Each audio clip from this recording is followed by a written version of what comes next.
Réveille-toi, l'émission qui reconnecte à l'essentiel, présentée par Valérie Karchi, coach artiste de l'âme et conférencière, fondatrice de Wake Up and Smile.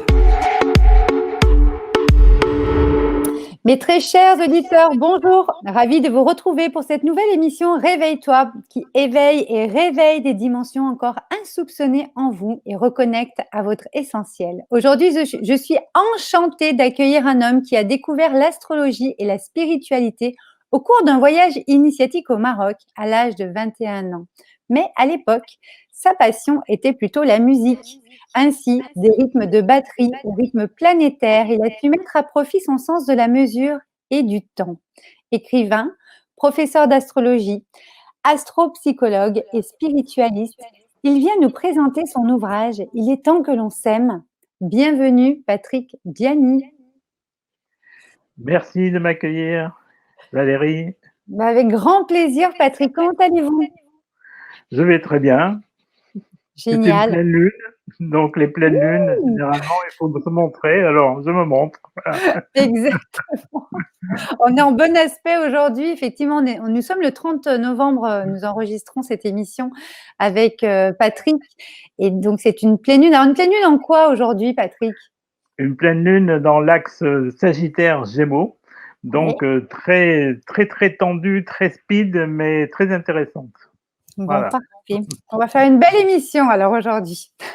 Je l'espère. Alors pour commencer l'émission, Patrick, je vais vous poser une question rituelle de l'émission. J'aimerais savoir quel a été votre plus grand réveil dans votre vie. Oh, j'ai eu plusieurs réveils, je crois. Quelquefois, je dis que j'ai eu plusieurs vies, mais c'est vraiment ça. Mais c'est vrai que le réveil, on peut dire mon premier réveil très important, ça a été l'astrologie, puisque j'étais musicien. Comme vous avez peut-être lu dans ma biographie, j'ai joué avec Jacques Higelin, j'ai tourné avec lui et Bertignac à l'époque, voilà, donc j'étais jeune. Et vers 29 ans, tout d'un coup, j'ai senti qu'il y avait quelque chose qui allait changer dans ma vie.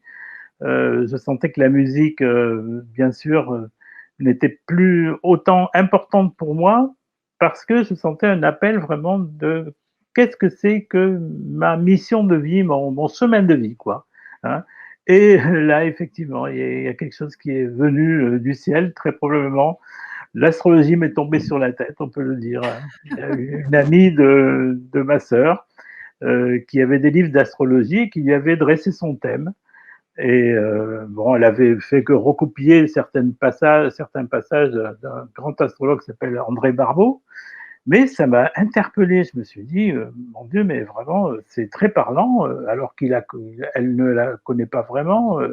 Ce sont des définitions qu'on trouve dans n'importe quel livre de vulgarisation astrologique. Je lui ai demandé, est-ce que ta copine peut faire la même chose pour moi? Il a posé la question, mais elle a dit, oh non, ça m'intéresse plus. Si ton frère y veut, je lui passe tous mes livres. Donc, je me suis retrouvé avec tout ce qu'il fallait pour dresser un thème, pour interpréter un thème. Et là, je m'y suis mis. Pendant un mois, je n'étais que là-dedans. Je sentais que c'était quelque chose que j'avais déjà vécu, que j'avais déjà certainement pratiqué dans une autre vie. Ça m'est revenu naturellement. Voilà. Donc, ça a été, oui, on peut dire que ça a été un éveil important dans ma vie, oui, le premier. Après, il y en a eu d'autres. Justement, dans cet ouvrage, Il est temps que l'on s'aime, vous parlez d'un autre éveil que vous avez eu en 2012, qui a été quand même 45 secondes d'éternité. J'ai beaucoup aimé cette magnifique phrase parce qu'on sent l'infini et en même temps ce temps-là qui peut être vraiment très furtif et finalement être une éternité. J'ai beaucoup aimé ces trois mots en fait, qui sont très intéressants. Et en 2012, effectivement, vous en parlez au début du livre. Qu'est-ce qui vous est arrivé en 2012? Quel réveil vous avez eu à ce moment-là? Eh bien, j'ai eu un infarctus. Je m'y attendais pas du tout. Personne ne s'attend à avoir un infarctus de toute façon. Mais ça a été, oui, un réveil important puisque là, j'ai non seulement compris quel était mon chemin de vie, je le savais déjà, mon chemin de vie, je savais qu'il était tracé pour être dans la spiritualité, l'aide à autrui. Hein. Donc c'est pour cela que j'étais devenu astrologue. mais là, il était plus important car il m'a fait entrevoir vraiment ce que c'est que cette éternité, justement, cette notion de temps transcendé et aussi, surtout, l'amour que je découvrais, une facette de l'amour inconditionnel que je n'avais jusque-là pas appréhendé du tout et qui m'a vraiment transformé, quoi. Ça a été terrible en même temps parce que bon, j'ai failli mourir, Oui. mais voilà, c'est comme si c'était une renaissance. C'est exactement ça, voilà. Alors justement, on a vraiment 3 grandes thématiques dans ce magnifique ouvrage, Il est temps que l'on s'aime. Alors le premier, c'est il est temps que l'on s'aime soi-même. Mhm. C'est ça un petit peu la mesure de soi-même à l'intérieur de nous. Puis après, on va aborder toute la partie Il est temps que l'on s'aime entre nous. Donc là, on ouvre déjà notre entourage, on ouvre à l'extérieur de nous. Tout Et à fait. puis, en troisième partie, alors c'est toute la subtilité de cet ouvrage et c'est ce pourquoi j'ai voulu vous inviter pour l'émission, parce que l'émission est toute en subtilité, éveil, le réveil, c'est toute une danse comme ça. Cette troisième partie, c'est Il est temps que l'on s'aime, S-E-M-E. Voilà. Vraiment que l'on s'aime et puis après qu'on puisse récolter. Donc, vraiment. Donc là, j'ai envie qu'on commence déjà par cette première partie qui, je pense, effectivement, c'est prépondérant, la première phase. Et je pense que beaucoup de monde aujourd'hui commence à saisir les subtilités et l'importance, c'est essentiel d'aller voir en soi ce qui se passe, aller opérer une danse en soi, voir un petit peu ce qui se passe. Parce que vous dites, vous, le frein à notre évolution alors spirituelle, etc., est le non-amour de soi. C'est le plus grand frein qu'on ait. Tout Et à fait. vraiment, vous inviter à vraiment aller, toucher à cet amour de soi, alors qui peut être très conceptuel dans notre société de développement personnel où on fait qu'en parler. Mais moi, j'aimerais avoir votre regard, votre empreinte à vous sur qu'est-ce que l'amour de soi finalement, parce que vous partez du corps physique, cette merveilleuse machine, vous parlez de la nature bien sûr, Oui. et puis de cette poussière d'étoiles finalement qui nous compose. J'ai beaucoup aimé parce qu'on a vraiment toujours ce rapport au céleste avec vous qui amène vraiment une profondeur intéressante. Comment vous pouvez le définir, vous, cet amour de soi? En quoi il est temps que l'on s'aime soi-même, j'ai envie de dire? Je crois qu'il faut tout d'abord partir de soi, parce que si on cherche déjà à se faire aimer alors que l'on ne s'aime pas, c'est peine perdue, hein. Ça marche On va pas, hein. toujours tomber sur des voilà, on va toujours tomber sur des personnes qui nous renverront une image de nous qui n'est pas la bonne, alors que lorsqu'on s'aime soi-même, ça signifie qu'on va déjà être plein de sollicitude, de tolérance à notre égard. Et je crois que c'est là le point le plus crucial, parce que souvent les gens sont idéalistes. On est dans une société qui nous renvoie une image toujours du merveilleux, de la beauté, de la compétition, du top, des tops. Alors bon, on a tendance un peu à s'auto juger, vous voyez. Alors que lorsqu'on s'aime d'une façon tout à fait naturelle, qui est l'acceptation finalement de tout ce que l'on est, avec nos parts d'ombre, avec nos parts de lumière, avec nos défauts, avec nos qualités, qu'on réunit tout ça en une seule chose, on s'aperçoit que effectivement, on est quelqu'un d'aimable dans le sens le plus juste du terme, vous voyez. Ouais. Et quand on est vraiment aimable, eh bien, on irradie quelque chose qui va attirer des personnes qui seront en phase avec nous, hein, Résonance. en résonance exactement, en résonance avec nous. Et là, on peut dire que on peut être vraiment dans le cœur. Voilà, parce qu'on ne craint rien. Si on est en confiance avec des personnes qui nous respectent, des personnes qui reconnaissent notre individualité telle qu'elle est, qui acceptent nos défauts même et nos qualités, bien entendu, alors là, tout va bien. Donc voilà, c'est important de s'aimer soi-même. Alors souvent on me dit, mais Monsieur Gianni, si on s'aime trop, c'est de l'ego. Bien entendu, bien entendu. Mais il n'est pas question de s'aimer trop. Il suffit de s'aimer tout simplement. Voilà. Mais oui, parce qu'il y a une partie dans le livre où je m'étais noté justement le distinguo que vous faites entre amour égocentrique et amour de soi. Et j'ai beaucoup aimé justement Est-ce que vous pouvez nous en parler un petit peu? Quelle est votre vision, vous, de l'amour égocentrique et de l'amour de soi? C'est quoi la différence? Eh bien, c'est très subtil, mais c'est tout de même flagrant lorsqu'une personne est dans l'ego, qu'elle ne fait que parler d'elle-même, qu'elle dit moi je en permanence, qu'elle ne vous écoute pas parler, qu'elle prépare ses réponses pour vous convaincre de chose. Effectivement, là, vous pouvez dire que c'est une personne qui est dans l'ego. Maintenant, elle est peut-être dans l'ego parce qu'elle a peur qu'on la juge. Vous voyez? Alors c'est Oui. très délicat Bon, les personnes vraiment très égoïstes, oui, ce sont par exemple les pervers narcissiques, hein, ça c'est clair. Mais il y a toujours derrière l'âme, voilà. Oui, L'âme est toujours là, même si elle est éloignée de la personne, même si elle est vraiment très cachée par cette forte personnalité, l'âme est toujours là qui cherche à dire j'ai besoin d'être aimé, moi. Et j'ai besoin d'être aimé pas pour m'en enorgueillir, pas pour me valoriser, mais tout simplement parce que j'ai besoin d'être aimé. Je suis une âme qui a besoin d'être aimée. Et je le dis souvent dans le livre et souvent dans mes conférences, c'est quelle est l'identité? Quelle est votre identité réelle? Vous voyez? Ce n'est pas votre prénom, ce n'est pas votre nom, ce n'est pas votre fonction dans la société, ce n'est pas votre physique, encore moins, parce que quelquefois on peut être désavantagé par un physique. Mais qui êtes-vous vraiment? Eh bien, vous êtes une âme. Vous êtes même plus qu'une âme, vous êtes un cœur aimant et aimé de la source. Et ça, quand on le découvre et qu'on le ressent, c'est autre chose. alors beaucoup de personnes se posent la question comment on peut aller, ressentir ça? C'est vrai que moi, pour ma part, dans mon parcours, je travaille beaucoup là-dessus. J'ai même développé des méthodes, des programmes là-dessus. Donc, comment vous pourriez dire à quelqu'un qui parce que la plupart des personnes nous disent: «Oui, mais ça va être long, ça va être difficile, ça va être horrible», est-ce que c'est si horrible que ça d'aller, s'aimer soi-même? Je ne pense pas, mais qu'est-ce que vous en pensez, vous? Qu'est-ce que vous auriez à leur dire à ces personnes qui ont peur d'aller voir? Alors, tout d'abord, je leur dirais, il n'y a pas d'urgence. Voilà. Ce n'est pas la peine de se mettre la pression, de se dire, mon Dieu, mais moi je suis en retard par rapport aux autres, ou quel est le secret qu'ils ont découvert auquel je n'ai pas accès.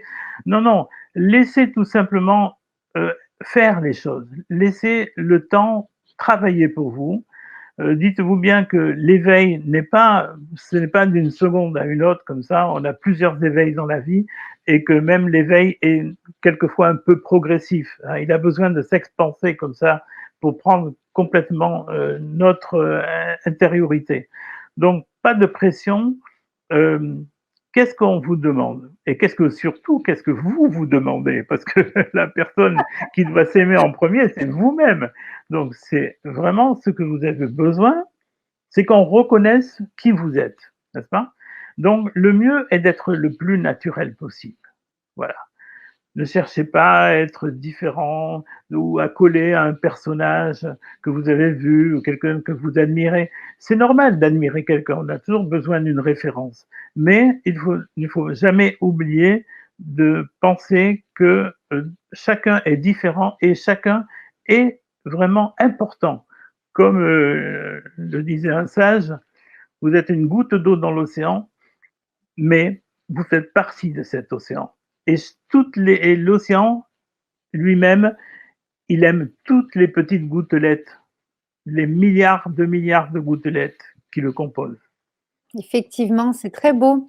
Alors justement, dans cette première partie, donc on parle beaucoup donc de confiance en soi aussi, de cette référence au passé, hein. Alors c'est intéressant aussi de bien comprendre que plus on vit dans le présent, plus on vit, dans cette fluidité de l'instant, plus c'est quand même, simple et puis on peut aussi accueillir des choses à ce moment-là qui vont arriver. Est-ce que c'est ça aussi l'éveil? C'est juste finalement rester ouvert, le cœur ouvert? Alors non, bien entendu, puisque si on est le cœur ouvert et qu'on est tout seul dans son coin, ça ressemble à rien. Mais là où c'est intéressant, c'est justement de voir l'interréaction qui se passe avec les personnes que l'on côtoie. Alors, là où c'est le plus difficile, souvent, et ça je le dis pour les personnes qui n'ont pas encore vraiment ouvert leur cœur, c'est justement le plus difficile, c'est que lorsqu'on ouvre son cœur, euh, on peut côtoyer des personnes qui font partie du passé et qui n'ont pas l'habitude de nous voir comme ça. Oui. Alors, ils peuvent se dire, mais qu'est-ce qui lui arrive? Il est illuminé? Ou pourquoi elle frime comme ça? Ou, vous voyez, bon, Oui. il y a un temps d'adaptation comme ça. Il faut aussi comprendre que pour une certaine personne, si vous avez un regard d'illuminé, on vous prend peut-être pour quelqu'un fou, hein, ou qui est en train de perdre la raison, ou qui est embarqué dans une secte ou quelque chose comme ça. Donc, comme ce n'est pas le cas, effectivement, c'est un petit peu difficile au départ, mais elle s'habitue au fur et à mesure. Et puis, il faut pas hésiter aussi à dire franchement les choses, à dire bon, tu me trouves peut-être bizarre, mais moi j'ai découvert ça. Je ne te force pas à adhérer à tout ce en quoi je crois ou ce que je pratique, mais simplement, tu vois, la transformation que tu vois de moi-même, c'est grâce à ça. Et maintenant, je me sens surtout beaucoup mieux. Je me sens moi-même. Voilà. En étant soi-même, forcément, on va renvoyer une image qui va plaire aux autres parce qu'ils vont être devant le fait accompli. Voilà. Et c'est pas un masque, c'est pas un subterfuge, c'est pas de la frime, c'est que vous êtes vous-même. Voilà.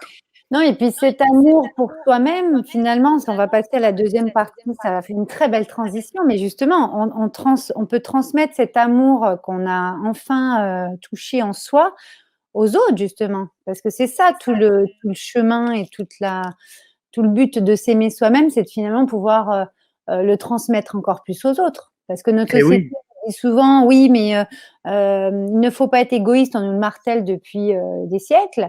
Mais finalement, est-ce qu'on ne confond pas l'égocentrisme et l'égoïsme? Je pense que oui, parce que c'est tellement important d'aller voir ce qui se passe en soi et de prendre ce temps-là, de créer cet espace-temps, comme on disait tout à l'heure, créer des espaces, et puis le temps agit en fonction, pour après pouvoir le transmettre finalement aux autres, parce que l'amour est tellement inconditionnel, universel, infini, que finalement, c'est quand même plus sympa tout le monde s'aime plus pour qu'en fait, on puisse donner à d'autres oui, l'amour, justement. Enfin, c'est quand même plus sympa. Je sais pas. voilà, bien sûr. Donc là, c'est pour ça la deuxième partie donc, qui s'appelle « Il est temps que l'on s'aime entre nous ». On va y passer justement. Je trouve que c'est une belle transition parce que après avoir fait une mise au point sur notre véritable nature, s'aimer tel qu'on est finalement, hein, parce que Oui, c'est ça que vous dites dans l'ouvrage. C'est un feu de joie permanent, etc. Enfin, on a rallumé un feu intérieur, quoi. On a rallumé quelque oui, chose, en notre âme et conscience, moi j'aime à dire, parce que finalement, il y a toute cette profondeur et toute absolument.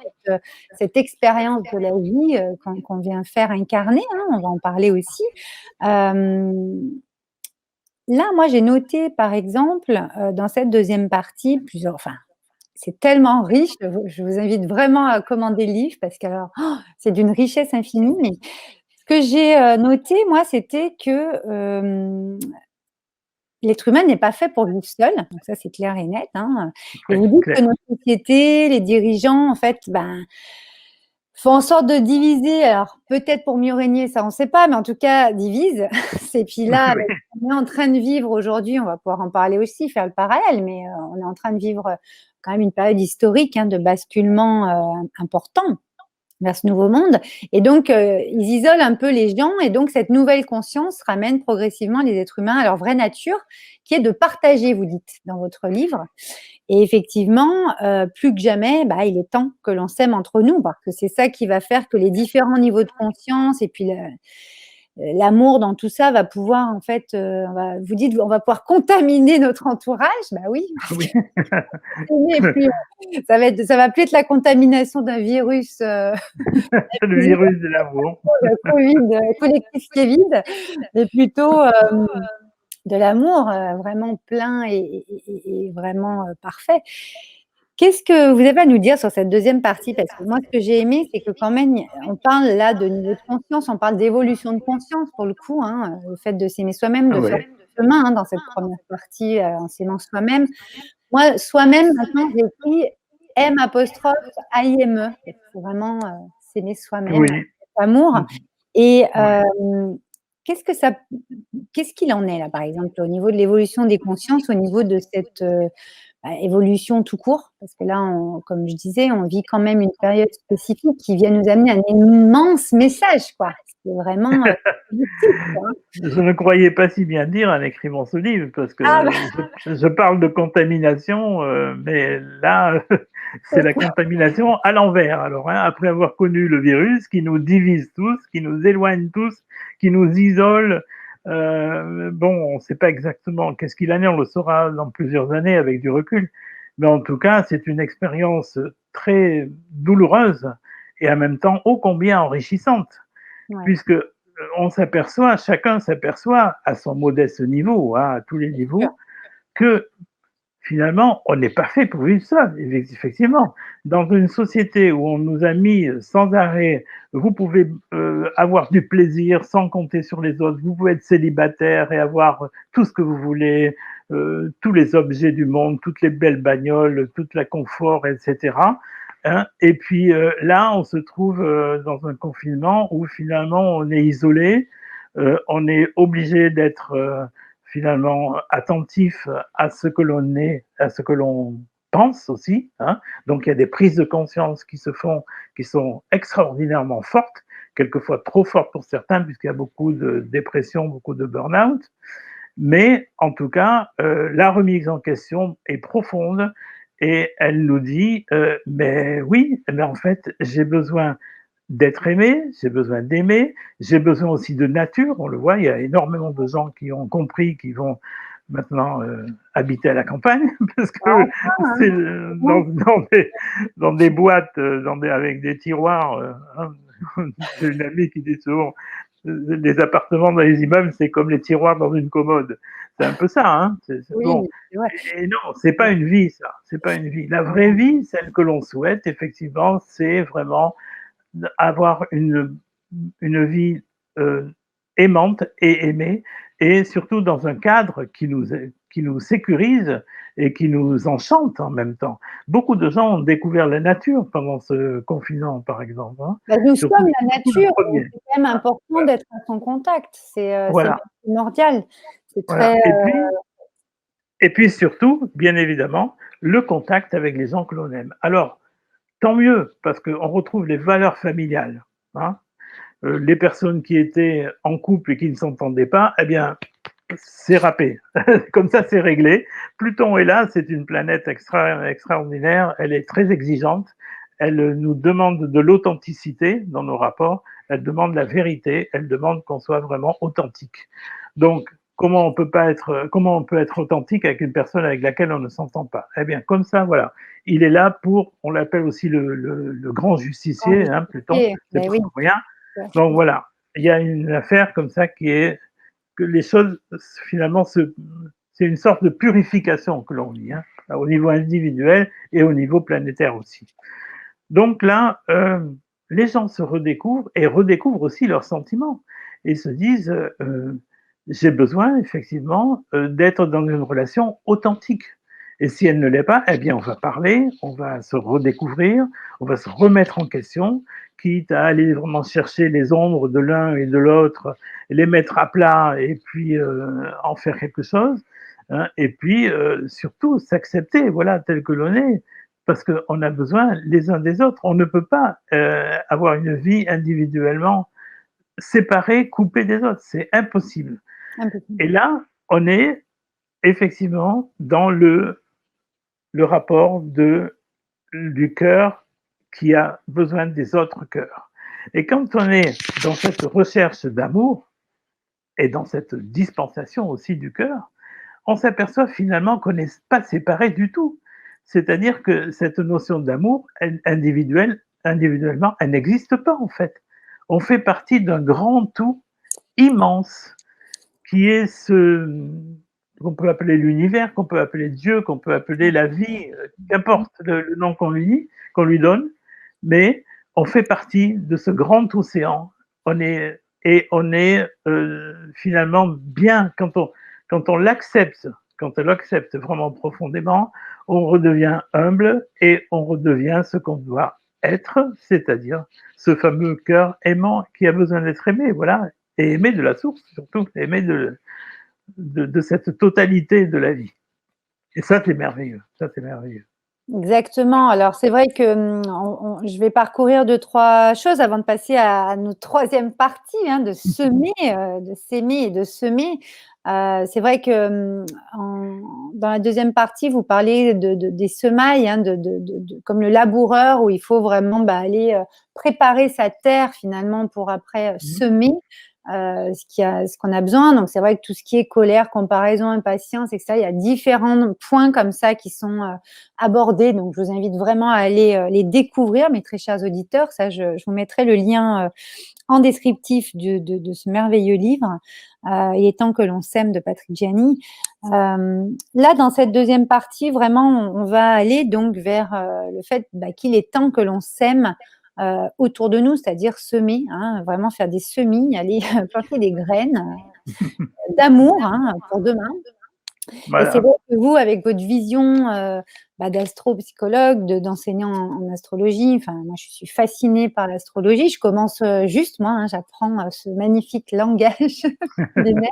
Mais j'aimerais aussi qu'on aborde ce nouveau monde, le fait qu'on va semer quand même autour de nous des choses nouvelles qui peuvent faire peur pour certains qui n'ont pas encore fait ce chemin d'amour de soi, en tout cas n'ont pas encore trop avancé sur ce chemin, mais c'est pas grave, chacun a son rythme, comme vous disiez en début d'émission. Tout à fait. On parle, voilà, vous nous parlez de générosité, de spiritualité sans les dogmes, ça c'est intéressant aussi, les religions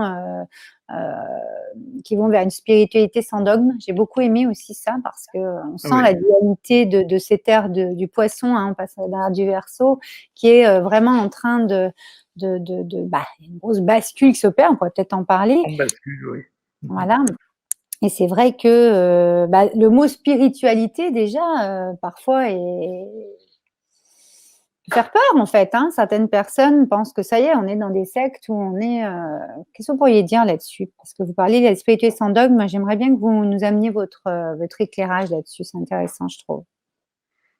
Eh bien, je crois que justement, il ne s'agit pas d'être contre les religions, puisque les religions ont été pendant toutes ces ères précédentes utiles à l'homme. Parce que, comme le dit très bien la racine latine de religion, religare, c'est relier. Donc, on avait besoin d'une relation où on était relié à quelque chose de plus grand, hein, de plus vaste, de plus important. Et on était relié grâce à quoi? Eh bien, on était relié grâce à notre âme, hein, toujours pareil. Mais on l'avait oublié. On l'avait oublié, cette âme. Donc, plus les siècles ont passé, plus on est allé dans une religion matérialiste qui nous a éloignés de cette relation au plus grand que soit. Et c'est là où on s'est perdu finalement. L'homme s'est perdu puisqu'on voit l'état de la Terre dans laquelle elle est. Ce n'est pas normal d'être évolué technologiquement, socialement, et de laisser une Terre à l'abandon comme cela, même pire qu'à l'abandon, dans un état désastreux. Donc voilà, il faut reconnaître notre erreur et se dire quelque part, oui, on a oublié la relation que l'on avait avec l'univers et Dieu, quelles que soient nos croyances. Et on arrive à cette période de transition dans laquelle nous sommes, avec finalement toutes les religions qui ont cherché à se mettre en avant et à dire je suis la meilleure religion, ou on pratique la meilleure religion du monde. Et on voit avec l'islamisme, par exemple, qui est un petit peu en retard par rapport à l'évolution de toutes les autres religions, qu'il y a des excès. Pourquoi? Parce qu'effectivement, ça a tellement duré que maintenant, c'est arrivé à un point où, comme à notre époque du christianisme, à la période des guerres de religion, on arrive à des excès où c'est les attentats, où c'est les meurtres, etc., pour des différentes façons de voir les choses, voilà, de voir Dieu, etc. Mais ça va passer, ça. Ce n'est qu'un temps. C'est exacerbé. Ça va vraiment être. On arrive maintenant à une période où toutes les religions vont laisser tomber leur côté extrémiste, leur côté fanatique, et vont donner le meilleur de ce qu'elles ont, c'est-à-dire l'essentiel, c'est l'amour. Parce que toutes les religions parlent d'amour, n'est-ce pas? Voilà, donc le point commun à toutes les religions, c'est le respect de l'autre, c'est la tolérance, c'est l'amour de son prochain, c'est le rapport à Dieu, effectivement, parce que ça, c'est très important, il ne faut pas le nier. Et voilà où la spiritualité, finalement, est capable, à notre époque, une spiritualité sans dogme, est capable de reprendre tout cela et de dire que, finalement, n'importe quel enseignement aboutit à l'essentiel qui est l'amour. Et je crois que si on cultive justement cette notion essentielle de l'amour, il n'y aura plus de bataille entre dogmes, entre rituels, entre croyances, etc. Bah, on en revient vraiment à cette première partie de l'ouvrage, de votre livre, de vraiment il est temps de s'aimer soi-même parce qu'on est toujours dans l'amour et effectivement, c'est vraiment toujours en résonance, donc c'est très beau. Alors, au niveau de tout ce qu'on dit là, religion, etc., donc on va avancer. Effectivement, bah, l'émission Réveille-toi, l'émission qui reconnecte à l'essentiel, je l'ai appelée pour ça parce que l'essentiel, c'est l'amour. Donc, merci de nous le rappeler, Patrick. Je n'ai pas fait exprès. Non, mais c'est tout ce qu'on recoupe, c'est toujours très juste, hein, vous le savez comme moi. Et là, justement, donc dans cette troisième partie, on va finir là-dessus l'émission. Là, on est vraiment en train de toucher à quelque chose, il y a une ascension qui est en train Oui. d'avoir lieu. Alors, je vais passer là, tout ce qui est gratitude, grâce, etc. Mais enfin, cette ascension est là pour vraiment nous permettre de rayonner de toute notre âme, de tout notre être, avec cette évolution de conscience qui a commencé, comme vous l'expliquez un petit peu, enfin, c'est un moment qu'elle a commencé, mais vous parliez un petit peu du plan divin, de toute cette dualité, vérité, là, toutes les lois universelles, etc. Enfin, tout ce qu'on a vu venir un peu dans les années 90 avec les nouvelles thérapies. Vous avez toute une partie du livre qui parle de ça, qui est assez intéressante. Vous avez parlé du nombre d'or. Moi, je suis fascinée par le nombre d'or. Ah, c'est magnifique. Ce que c'est, mes très chers auditeurs, si vous ne connaissez pas, c'est juste la beauté, la simplicité, ça enchante notre âme, c'est ce que vous marquez dans votre livre, c'est vraiment ça. Et ça, on le croise gratuitement de partout quand on va se promener. Absolument. Et encore une fois, c'est notre nature, donc ça nous reconnecte au cœur, au centre de notre être. Vous voyez, vous avez toujours les mêmes... on a toujours les mêmes discours dans l'émission, mais vous voyez, de différentes façons, et c'est ça qui est intéressant. Donc, ce rayonnement, l'évolution de conscience, moi, maintenant, j'aimerais qu'on finisse l'émission sur un peu votre spécialité quand même, voir un petit peu qu'est-ce qui se profile, qu'est-ce qui fait qu'on en est là aujourd'hui, Patrick, parce que le fait, au niveau du plan divin, etc., vous parlez qu'il va falloir s'alléger en nourriture, se nourrir de lumière, qu'il va falloir aller effectuer des méditations sur nos 4 corps, donc physique, émotionnel, mental, spirituel, et donc récolter. Donc vous dites qu'il y en a déjà qui ont pris le train et puis d'autres qui vont prendre en route, donc pas de souci, le train passe pour tout le monde, ne vous inquiétez pas. Le monde de la matière, de la 3D, pour ceux qui ne connaissent pas la 3e dimension, il s'écroule actuellement. Eh oui, voilà. Donc, voilà, et c'est vrai que... alors moi, j'ai adoré ce que vous dites, les derniers seront les premiers, si on s'adapte. Adoré, parce que c'est vrai que moi, je le ressens vraiment en mon cœur plus profond depuis très longtemps. C'était intéressant de le voir écrit dans le livre. Et donc, le nouveau monde a besoin de transparence et d'honnêteté. Donc, la qualité de vie... vous parlez vraiment de tous ces aspects-là, donc je vous invite encore une fois à aller commander le livre. Mais Patrick, là, pour terminer l'émission, est-ce que vous pourriez nous dire justement ce monde de la matière, de 3D, là où on passe à 5D, 4D, 5D, qu'est-ce qu'il en est? S'écroule? Pourquoi il s'écroule? Qu'est-ce qui se passe? Alors, ce qui s'écroule, on le voit bien. On n'a qu'à allumer la télé ou la radio, écouter les infos, et puis on voit bien tout ce qui s'écroule. On ne parle que de ça. Voilà. Mais par contre, ce qui est en train d'émerger, on n'en parle pas ou peu. Non, c'est pour ça que j'ai retenu ça aujourd'hui. Voilà, c'est cette fameuse ascension dont on parle. ce qu'on appelle aussi la nouvelle Terre, l'ère du Verseau, parce que c'est pareil, hein, c'est la même chose. Donc oui, je crois que c'est la peur finalement qui fait que on reste attaché à ces infos, on reste attaché à tout ce qui nous rassure parce que on nous dit que c'est vrai, hein, on nous dit que c'est réel. Voilà. Mais il y a une sorte de consensus inconscient de la part des gens comme ça où on accepte et on se dit oui mais c'est comme ça, voilà, on peut pas faire autrement. Mais si, on peut faire autrement. On peut faire autrement, justement, et je crois que chacun de nous est capable de le faire autrement. Je le constate sur les réseaux sociaux. Hein. J'avais écrit un article d'ailleurs pour Jupiter, là, dans l'astrologie mondiale, où je parle des, des nœuds lunaires qui traversent le signe des Gémeaux actuellement, pour quelques mois encore. Hein. Ça a commencé il y a 8 mois, et donc il y en a encore pour un an. Donc, pendant un an, on va assister à une prédominance de cette façon de communiquer qui, justement, sert à planter les graines du futur. Parce que les réseaux sociaux ont souvent plus sont le plus souvent le reflet exact de ce qui se passe dans notre société, plus que les médias ordinaires. Hein, voilà. Donc, je crois qu'il faut vraiment être conscient de notre force à travers les réseaux sociaux, pas seulement à travers les réseaux sociaux, mais aussi à travers les associations, les coopératives, vous voyez, qui s'occupent de la terre aussi, qui font vraiment des très très belles cultures en bio. Les gens qui innovent dans leur coin comme ça, des petits projets, mais qui ont de grandes espérances.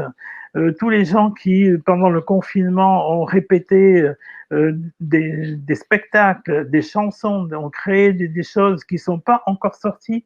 Vraiment, je leur dis, patientez encore un peu parce que tout ça, ça va sortir à partir de janvier, février, peut-être plutôt février-mars, parce que janvier sera encore conflictuel, mais ça sortira. Et à ce moment-là, on verra vraiment les fleurs pousser de la nouvelle terre. Voilà, les petites graines auront grandi, elles seront sorties de terre. Elles commencent déjà à sortir, hein, mais on ne les voit pas pour le moment parce qu'elles ne font pas encore de fleurs. Mais le jour où elles feront des fleurs, vous allez voir. Et là, on va s'intéresser à nous. On va s'intéresser à vous. Ne vous inquiétez pas. Vous serez comme ça, voilà, les derniers seront les premiers. Et vous serez récompensés. Ce n'est pas une question d'argent, hein, c'est pas du tout une question de profit ou de réussite matérielle. Non, simplement la reconnaissance de votre valeur. Tout simplement. Voilà. C'est de ça dont on a besoin.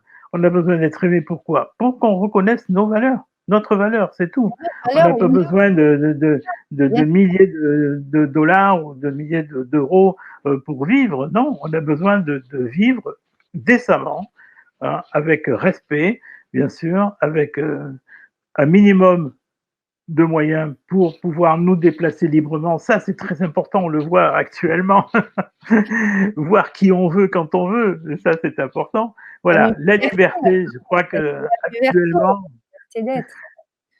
jamais, je crois, on aura senti la fameuse devise de la France, liberté, égalité, fraternité, avec autant de force. Voilà. Exactement. Exactement, et nous y sommes. C'est un de mes derniers posts, moi, c'est liberté, égalité, fraternité. C'est très intéressant. Ouais. Donc justement, bon, on va clôturer cette émission. Donc c'est sûr qu'il y a une grande libération qui est en train de s'opérer. Donc je pense qu'on peut rassurer les personnes qui ont très peur aujourd'hui. Tout ira bien. Il va falloir aller voir en soi pour aller après pouvoir s'ouvrir et avoir une perception de la vie différente. Parce que c'est comme ça qu'on chemine, c'est notre capacité à changer. Nous sommes faits nous sommes des êtres impermanents. C'est l'impermanence. Absolument. Donc notre perception de la vie, des choses, etc. Évolue.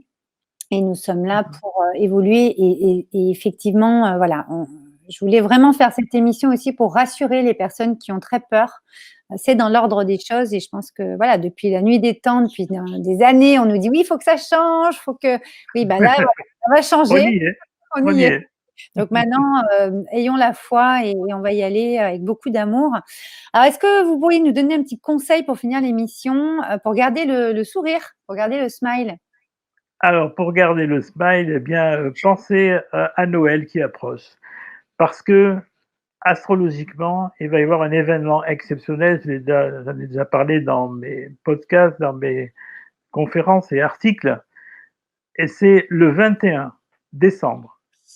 Il y aura le matin le solstice d'hiver. Donc, c'est le jour le plus court, et à partir de ce moment, le jour, oui, le plus court, et à partir de ce moment-là, donc, la lumière va grandir progressivement. Donc, le solstice d'hiver, c'est toujours un moment très important, puisqu'on finit finalement la nuit la plus longue, et on va de nouveau être dans la lumière de plus en plus chaque jour. Ça, c'est pas mal. Mais le même jour, il va y avoir donc une conjonction Jupiter-Saturne, les deux géantes du système solaire, qui vont se réunir ensemble au premier degré du Verseau. Donc, on va passer. Imaginez, ben voilà, vous avez fait le geste, la liberté, parce que là, c'est un signe d'air. On n'est plus dans la terre froide du Capricorne, sérieuse, régentée par des lois, par des choses qui sont cristallisées depuis des siècles, comme ça, il faut le dire, taciturne un peu. Hein. Bon, je rassure les Capricornes, hein, je les aime beaucoup, hein, ils sont très rassurants et très sérieux et très serviables, mais c'est vrai que le signe du Capricorne est comme cela. Et là, on va passer d'un jour à l'autre, vous imaginez, d'une heure à l'autre, à un signe d'air qui va vraiment prendre toute son ampleur. Et je crois que c'est très important parce que vu que c'est 4 jours avant le réveillon de Noël, eh bien là, il faut vraiment retrouver le sourire. Il faut vraiment se dire que tout va aller pour le mieux. Ne vous inquiétez pas, même si on continue de vous bassiner avec des histoires de peur, avec des histoires de masques, etc. Ne vous inquiétez pas, il n'y en a pas pour très longtemps. De toute façon, astrologiquement, c'est terminé. Le virus, c'est terminé, c'est fini. On l'a très bien vu dans les schémas, ça correspond tout à fait. Il est en train de se terminer. Donc, quoi qu'il arrive, on en sort. Donc, il faut se préparer pour le meilleur. Et le meilleur, ça va être donc pas tout de suite, parce que, comme je vous ai dit, janvier, il va y avoir des tensions entre ceux qui résistent encore et puis ceux qui veulent progresser. Donc, ça va faire effectivement, c'est un peu si l'humanité va avoir le pied à la fois sur l'accélérateur et sur le frein, donc c'est pas très agréable. Mais une fois que fin janvier sera passé, il va y avoir une grande libération, un grand sentiment de libération. Voilà. Donc, n'ayez pas peur. Voilà, et on sera prêt à aller créer dans la matière plein de belles choses pour créer notre nouvelle terre et notre nouveau monde. On est empli de créativité, et c'est ça l'amour avec un grand A. Alors, au niveau de votre actualité, écoutez, je vous invite, mes très chers auditeurs, à aller commander le livre « Il est temps que l'on s'aime » donc de Patrick Gianni aux éditions Jupiter. Je vous mettrai également le lien vers le site de Patrick, hein, qui est juste une mine d'or avec plein de également formation en astrologie, etc. Vous pourrez découvrir tout ça. En tout cas, merci beaucoup, Patrick, d'avoir accepté mon invitation pour venir parler de semer l'amour sur notre terre avec toute la grandeur d'âme que vous avez. Donc, merci beaucoup. Et puis, le mot de la fin sera… un plaisir. Voilà, et puis le mot de la fin, je voulais emprunter, parce que c'est toujours, vous finissez toujours vos posts et vos publications comme ça, et dans le livre aussi, que l'amour et la lumière guident vos pas. Absolument. C'est tout mon souhait. Merci beaucoup à tous pour votre écoute. À très bientôt pour une prochaine émission. À bientôt. À bientôt. Au revoir. Réveille-toi, l'émission qui reconnecte à l'essentiel, présentée par Valérie Karchi, coach artiste de l'âme et conférencière, fondatrice de Wake Up and Smile.